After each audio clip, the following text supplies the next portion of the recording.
दोस्तों, ऐसी भारत में कई जगह हैं जो कि रहस्यमय कारणों के चलते चर्चा में बनी रहती हैं।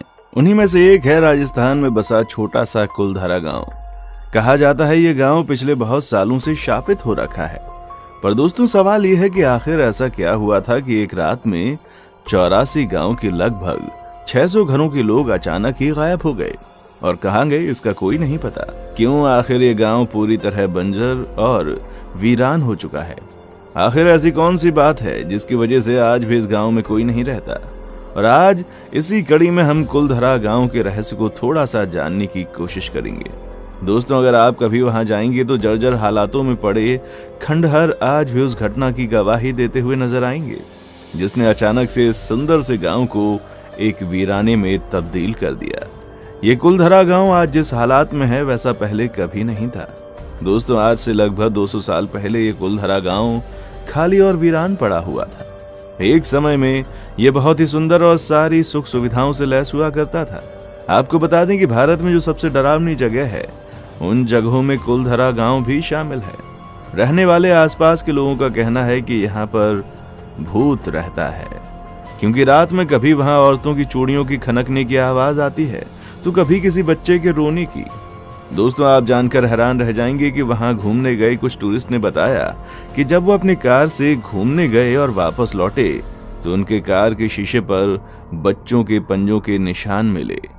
खैर, क्या सच है और क्या झूठ इसका तो पता नहीं, पर राजस्थान की सरकार की हरकत ने इन सब को सच में बदल दिया है। राजस्थान सरकार ने उस गांव के चारों तरफ 2 किलोमीटर की दूरी पर एक बाउंड्री बनाने के साथ बड़ा गेट भी बनवा दिया। इतना ही नहीं दोस्तों, वहां दिन में तो कोई भी घूमने जा सकता है, पर शाम ढलने के बाद कोई नहीं जा सकता। आम आदमी तो छोड़िए, 4 बजे के बाद वहां कोई गार्ड भी नहीं रुकता। इतिहासकारों की बात करें तो वो भूत प्रेत का तो नहीं, पर इस बात को जरूर मानते हैं कि एक रात में ये पूरा गांव खाली हो गया था। आपको पता ही होगा कि राजस्थान का सबसे मशहूर गोल्डन शहर, इसी गोल्डन शहर का नाम जैसलमेर है। इसका नाम खूबसूरत शहरों की श्रेणी में आता है। यहाँ पर आपको दुकान, मकान, होटल, किले सब पीले रंग में रंगे नजर आएंगे। सूरज की जब पहली किरण इस शहर में पड़ती है तो मानो सोना चमकने लगता है।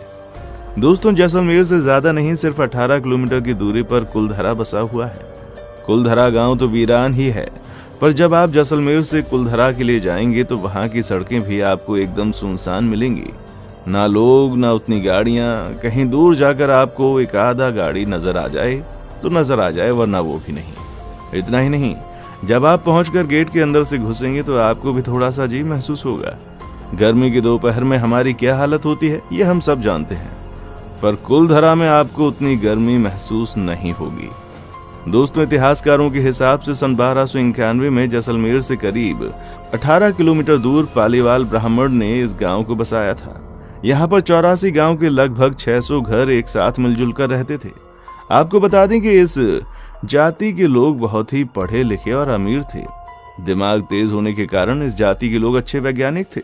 इन्हें तेज इसलिए माना जाता था क्योंकि ये उस वक्त में भी अच्छी तकनीक का यूज करके घर बनाते थे, जिसमें से कुछ घर वहां आज भी मौजूद हैं। सबसे आश्चर्य की बात यह है कि इतना पुराना होने के बाद भी जब आप उसे देखेंगे तो वो आपको नए जैसे दिखाई देंगे। ये लोग एकता में विश्वास रखते थे। दोस्तों, चिलचिलाती गर्मी में भी उन घरों में ठंडी हवाएं आती हैं। इन लोगों ने एक खास तकनीक के बारे में खोज की थी, जहां बारिश का पानी वेस्ट नहीं बल्कि एक गहराई में जाकर जमा हो जाता था। और यही वजह थी कि ये लोग थार जैसे रेगिस्तान में भी फसल उगाने में कामयाब रहे। इन लोगों ने वहां पर कुछ तालाब भी बनाए थे। पर सवाल अभी भी एक ही है कि आखिर ऐसा क्या हुआ कि इतना विकसित गांव सुनसान पड़ गया। तो दोस्तों, ये सब हुआ सालम सिंह की वजह से। अब आप सोच रहे होंगे कि ये कौन सी बला है। सालम सिंह जैसलमेर का दीवान था और कुलधरा उसी के हिस्से में आता था।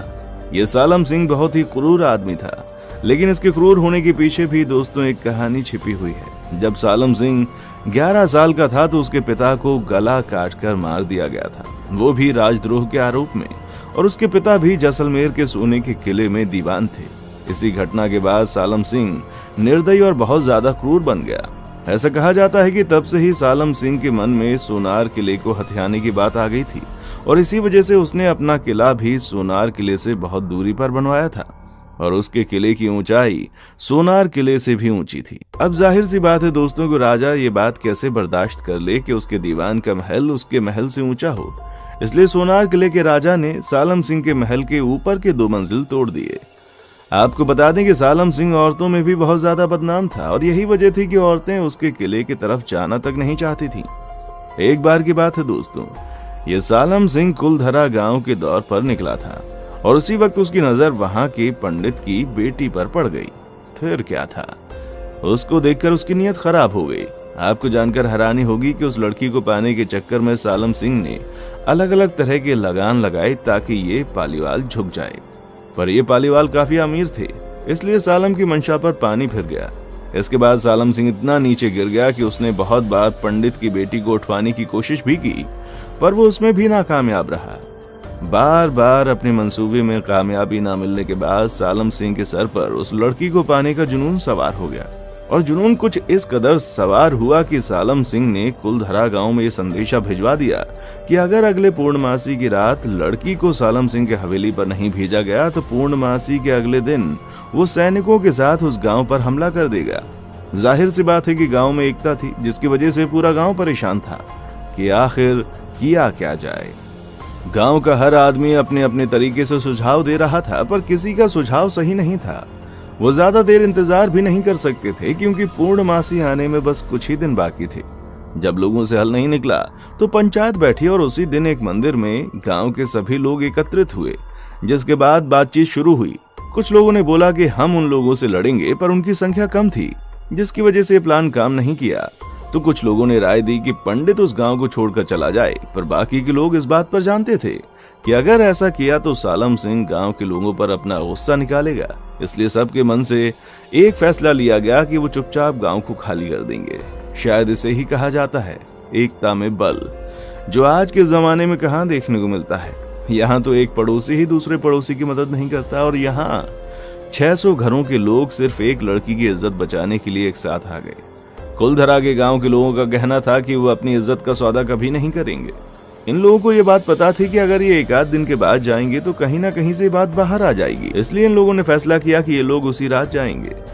इन सब के बाद सबको ये भी बोला गया कि अपने साथ सिर्फ कीमती और जरूरी सामान ही लेकर चलें। उसके बाद क्या दोस्तों, सबने अपने सामान उठाए और चल दिए और बाकी चीजों को जस का तस छोड़ दिया। जैसे कि किसी ने अपने कपड़े सूखने डाले हैं तो वैसे ही पड़े हैं, झूठे बर्तन जहां हैं उसे वैसे ही छोड़ दिया और कतार में उसी रात चल निकले। और जब जाते जाते वहां के लोगों ने इस गांव को एक श्राप भी दे दिया कि ये गांव अब कभी नहीं बसेगा और जो भी यहाँ बसने की कोशिश करेगा वो कभी खुश नहीं रह पाएगा। अब 3 दिन बीतने के बाद पूर्णमासी का दिन बीत गया और उससे में सालम सिंह कुलधरा गांव की तरफ बढ़ता है और वहां पहुंचते ही सालम सिंह के होश उड़ गए, क्योंकि उस गांव में सन्नाटे के अलावा कुछ नहीं था।